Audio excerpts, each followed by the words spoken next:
નમસ્કાર, આપ જોઈ રહ્યા છો નેશન પ્લસ ન્યૂઝ. હું છું હિરલ આપની સાથે. વડોદરામાં યોજાયેલી ભવ્ય શિવજી કી સવારીમાં કેન્દ્રીય ગૃહ અને સહકારિતા મંત્રી અમિત શાહે ઉપસ્થિતિ નોંધાવી હતી. આ પ્રસંગે તેમણે પોતાના વક્તવ્યમાં સાવલીવાળા સ્વામીજીના સંકલ્પોને યાદ કરીને તેમને ભાવભીની શ્રદ્ધાંજલિ આપી હતી. વડોદરા શહેરની સાંસ્કૃતિક અને આધ્યાત્મિક ઓળખને મજબૂત બનાવનાર સાવલીવાળા સ્વામીજીના સંકલ્પોનું સ્મરણ અમિત શાહે શિવજી કી સવારીના પાવન અવસરે કર્યું હતું. અમિત શાહે જણાવ્યું હતું કે સ્વામીજીના સંકલ્પો માત્ર વિચારો નહોતા, પરંતુ ભવિષ્યનું એક સ્પષ્ટ વિઝન હતું, જે આજે વડોદરા માટે ગૌરવ બની ગયું છે.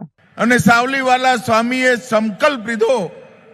એ સંકલ્પને યોગેશભાઈના નેતૃત્વમાં સમગ્ર વડોદરા શહેરે એક સામૂહિક સંકલ્પ બનાવ્યો. સાવલીવાલા સ્વામી અને પૂજ્ય પ્રમુખ સ્વામી આ બંને મહાન સંતોના આશીર્વાદથી આજે આ સંકલ્પ સિદ્ધ થયો છે.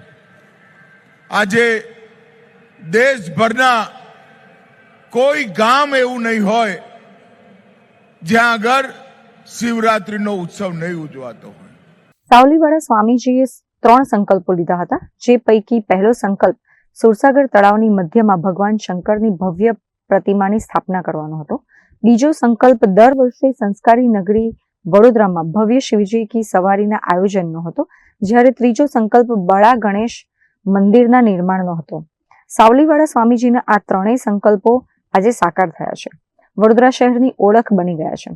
અત્રે નોંધનીય છે કે સાવલીવાળા સ્વામીજીએ માત્ર સાવલીમાં શિક્ષણ અને આરોગ્ય ક્ષેત્રે મોટું યોગદાન આપ્યું છે.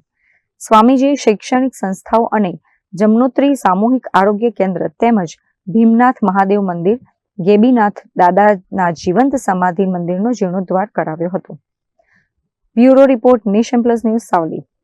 સમાચારોના સતત અપડેટ મેળવવા માટે અમારી નેશન પ્લસ ન્યૂઝની યુટ્યુબ ચેનલને સબસ્ક્રાઇબ કરો, બેલ આઇકન દબાવો અને જોડાયેલા રહો ફેસબુક, ઇન્સ્ટાગ્રામ અને ટ્વિટર પર.